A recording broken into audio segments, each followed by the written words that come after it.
The Troopy is gone. As a Toyota fan, I'm not gonna lie, it hurts a little bit.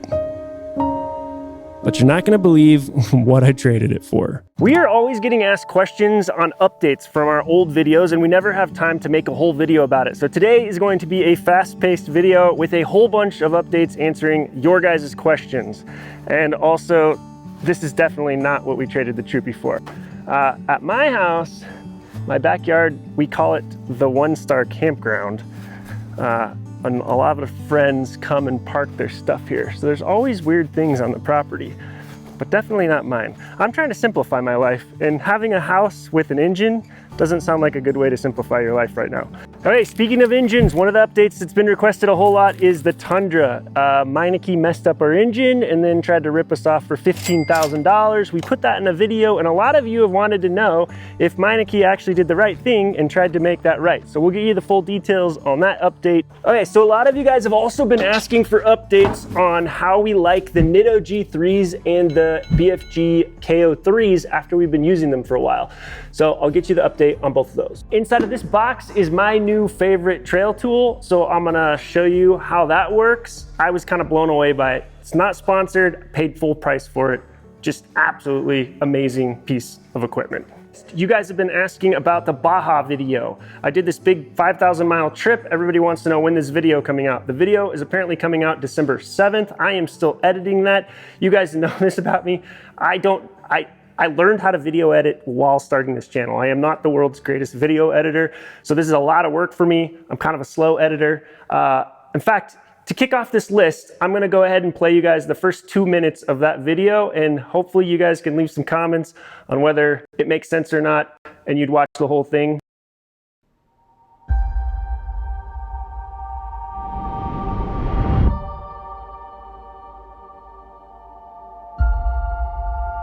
It's hard to understand how much goes into a project like this. See, the goal isn't just to know where the perfect camp spot is. That'll have a perfect sunrise.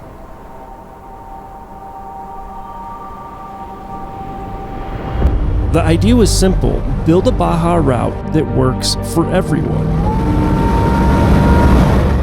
Leveraging 25 years of busted shocks, flat tires, and exploration.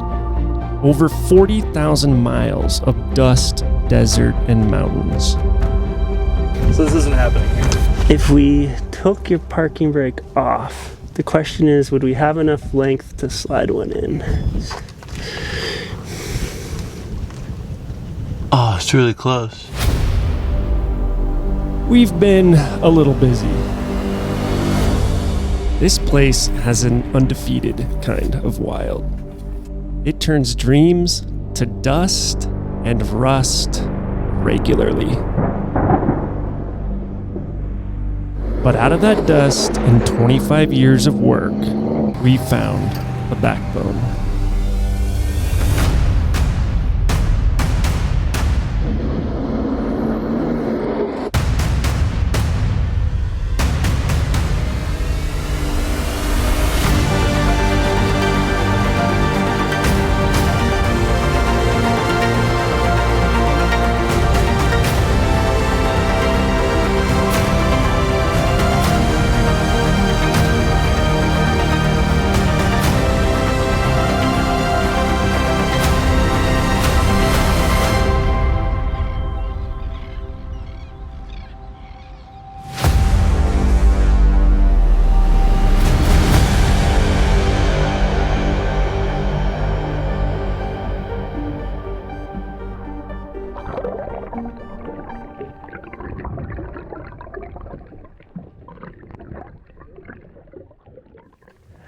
Okay, so that intro probably took me like the better part of a week to edit because I am a very slow editor. I hope you guys enjoyed it. That video is coming out December 7th, but now as promised, I am going to show you what we traded the Troopy for. All you diehard Toyota fans, please don't hate me. This is part of simplifying our life and making this whole shop actually work.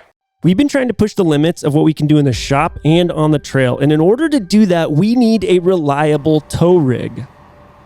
Well, it just happened that a local Toyota dealership needed a new showroom truck, and they just happened to have a Ford F450 that they were willing to trade for it. Okay, so what we ended up with is a 2022 Ford F450. This thing only has 37,000 miles on it. It's a 6.7 diesel. That basically means it's pretty much a brand new truck. We're still really lucky to be able to trade the Troopy for this and get such a good rig for towing. We needed a work truck. We are not going to upgrade anything on this. I would love to stick 37s on it and put a lift on it and make it look super cool, but the reality is it is a work truck.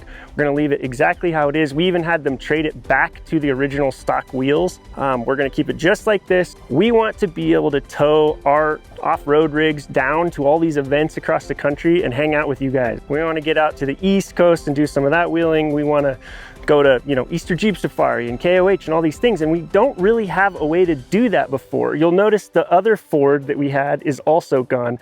We sold that, and we're hopefully going to use the money that we got from that to get a gooseneck trailer for this, so we can tow a few off-road rigs in a very reliable vehicle and get out more away from the shop. So we're excited to see some of you guys on the trail at some of these events, hopefully. If you ever see us on the trail, come say hi. We're nice, normal people.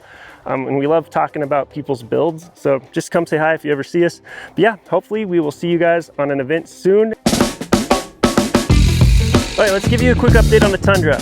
The short version of what happened is this thing broke down in Las Vegas on the way home from a 5,000 mile trip in Baja. We were almost certain that it was the fuel pump. For some reason, our insurance would only tow it to a Meineke. So it went to a Meineke. We're like, no big deal. We told them, check the fuel pump. They did not check the fuel pump. In fact, they refused to, which I don't understand because I'm paying them money. They instead decided to do one of their 40 check diagnostics on it that did not include the fuel system. And they decided that it had bad compression. They told me the engine was blown, and they gave me a quote for $15,000 to repair the engine. All of that to say, I did not believe them, because when I started asking them real simple questions on how they ran the compression tests on my truck, they couldn't answer the questions. And the guy got super mad and belligerent and just frankly pretty awful. So I was like, yeah, no way, you're not touching my car. So they basically were like, fine. They put it back together. At least they said that they put it back together. This is kind of cute. So I was looking in here and I'm like, oops, why do we have an extra tube? It's kind of odd. And if you look on the top of the valve cover, this goes directly into the valves. Yeah. Point it down. Right there. See that nipple? Yep. This is supposed to be on here, like this. All right, so far we have a completely disconnected hose. And that goes directly to the engine. Clamps on our airbox are not retightened. And then when they pull the coil pack, you have this nice little seal right here. Well, when they put it back together, we have one that's missing its seal. We've looked at this for like 3 minutes. We ended up having to pay to tow it back to Idaho because frankly, I just didn't trust any mechanics down there to work on my car at that point. We got it back here. Guess what?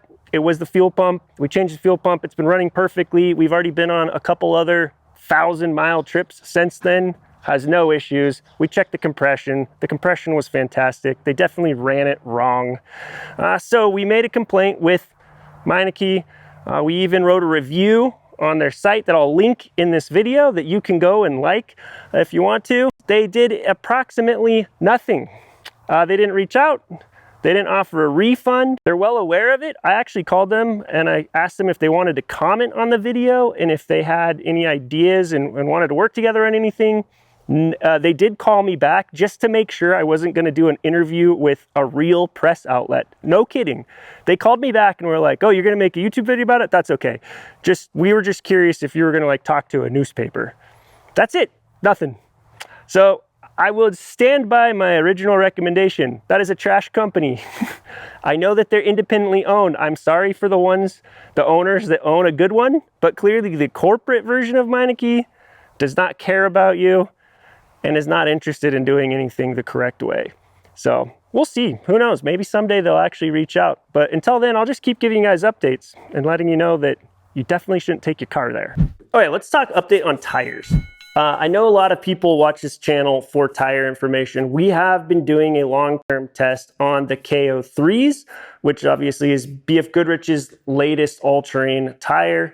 And then we also did a long-term test on the Nitto G3s. These are both excellent tires. So I don't really have any bad news for you guys. They both wore incredibly evenly. We've done a lot of miles on gravel roads with them, and we haven't seen any bad chipping or any bad wear. Had no flats on any of them. We have frankly just had no issues with either of them. I can tell you a couple things. The work that they did on the KO3 to add additional siping and everything for better water management, better on ice, better on snow, all of that, it definitely improved it a lot. It's a lot better tire than it was. They changed the compound on it as well. I was a big fan of the KO2s before, but they definitely had some shortfalls. And the KO3 is a much improved tire. It really is. We like it a lot. I'm running it on my wife's car on purpose. You know, that's the car that shuttles around my kids every day. I definitely trust that tire. We ran the G3, the Nitto, on our old work truck, on the Ford that we ended up selling. It is great on wet roads. It's great in inclement weather. So we drove it on wet roads, ice, and snow as well. So it works in all of those. So when a lot of people keep asking me, hey, for snow and all this stuff, would you get a G3 or would you get a KO3? They both look like they're gonna get similar mileage if you rotate them properly. Here's the big difference though that I can tell you. The G3, as far as road mannerisms, it feels more like a road tire when you're driving it on a road. It's going to be a more comfortable road tire. The KO3 still feels aggressive, like an aggressive off-road tire, especially when you're turning and you get up on those outer lugs. It doesn't feel bad. It's a more aggressive tire. So really the biggest differentiator that I still see between these tires is if I was getting a tire mostly for like my work truck, where it was going to be driven around town and on cement all the time and rarely off-road, well, the G3 has pretty good road mannerisms for that. If I was going to get something that was going to be driven off-road a fair amount, and especially if it was going to be aggressively driven off-road, I'd probably go with the KO3. So that's the only way that I'm leaning on them. Neither one is bad. They're both pretty impressive tires. They're at the top of their game in their class, I think, right now. I think the other one that obviously is right up there with them is the Baja Boss. From Mickey Thompson. The only thing with that one is that one's definitely not going to get the same amount of mileage as those ones. So if you stick a Baja Boss on one of your big work trucks, you're going to get 40,000, 45,000 miles max out of it. Whereas with both the KO3 and the Nitto G3, the life on those things is excellent. Honestly, my wife's been driving hers for over a year and she drives a ton of miles a year and they look brand new. Like they just barely look like they're wearing at all. So pretty impressive tires. If you guys have been waiting for a follow-up to see if you should be scared of buying those for some reason with the changes that they made to those new models, you should not be nervous about buying either one of those tires. They're amazing tires. Okay, so final thing, I told you that I have a new favorite trail tool. This is one of the most impressive tools that I've tested in a very long time. It is an expensive tool. It is not for everyone, but I figured it was worth sharing because it is so rarely that you buy something and it lives up to everything that they said that it was and even more. So this is a welder. This is a trail welder, a whole 100% self-contained trail welder, including power. So you don't have to go pull two batteries out of two vehicles and chain them together to get them to work. You literally just have a briefcase that you can carry from car to car to car, and you can use it on any of them. See, some of the other trail welders, like you have to install a special alternator, you have to do all these things. This thing has the batteries built into it. And the crazy thing is we assumed because of the fact that it has the batteries built into it and they obviously can't be that big, we thought that it wouldn't work very well. And we thought that it wouldn't weld for very long. Check this thing out. This thing is absolutely nuts. So inside of this case, this is a spool-fed MIG welder, okay? So this isn't a stick welder. This is like the easiest kind of welding that you could ever do on a trail, is just a regular flux core wire-fed MIG welder, okay? You have, your cables are built into it, so you've got your actual welding gun, you've got your ground right here.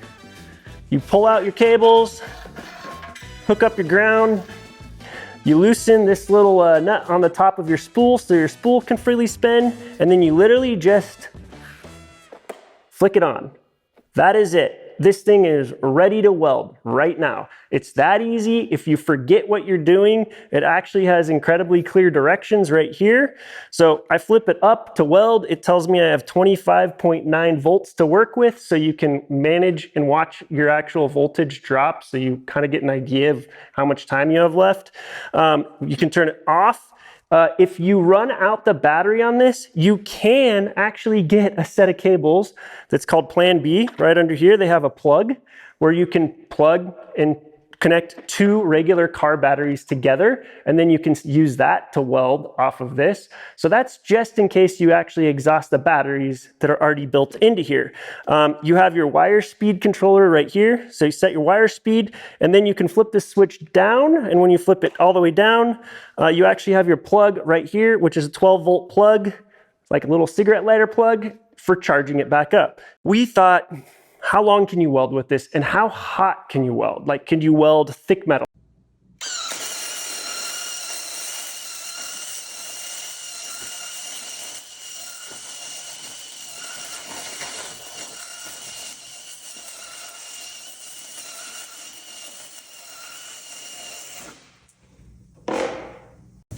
Dude, the thing works pretty dang good. Works really well, actually. I mean, I know one thing. This is not gonna come off up here.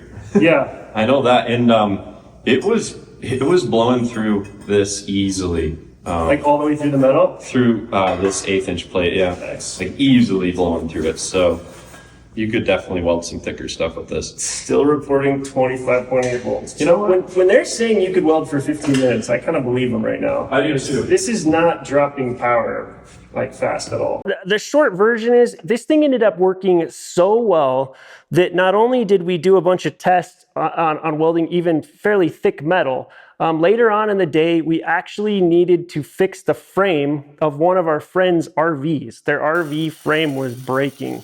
So it needed to be re-braced out, and a bunch of metal needed to be welded on it. And it was windy, so you wouldn't have been able to use our normal Vulcan gas welder anyway. It would have welded really bad because the wind would have blown away the gas.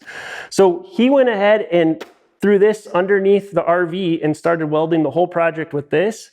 This thing, they say that it can weld for 15 minutes on the batteries that are in here. And if you're a welder and you're doing trail repairs, 15 minutes is an insane amount of welding. Like if somebody breaks like a tie rod on a trail, you're literally talking 2.5 minutes of welding, maybe 3 minutes of welding is what it would take to like weld that back together. So 15 minutes is an eternity to actually fix things on the trail. So we're pretty excited. I mean, one of the coolest things is since it's 100% self-contained, we can always bring it with us, and we can move it from truck to truck, so we don't have to have dedicated solutions for trucks because welders are expensive. This welder is around $1,000. I've seen it on sale for like $900. They have a couple other accessories like a portable welding mask that you can buy with it that is awesome, that is auto darkening and everything like that. Blown away, guys. It's so rare that a product does exactly what it's supposed to and does a good job. And this thing just does an incredible job, even welding fairly thick metal, which is just blows me away because it's such a tiny little package. Anyhow, if you are in the market for a trail welder, if you're a hardcore rock crawler and you're breaking your stuff all the time, you may be the type of person where $1,000, $900 investment is worth it for you. I know they have discounts for military discounts and things like that. This is a small family-owned company. I ran into them at Trail Hero, and I actually bought this at the trade show. So I paid full price for it, and I was just so curious whether it was going to be any good. And it's one of my favorite like trail tools ever now. So if you're ever been in the market for a trail welder, go check out the Carnage welder. This thing is nuts. I'll put a link below, but I'm not getting commission. They don't even know. Hopefully we don't like sell them out and they get behind or something from that, but these guys are just incredible. I can't believe how good of a job they did.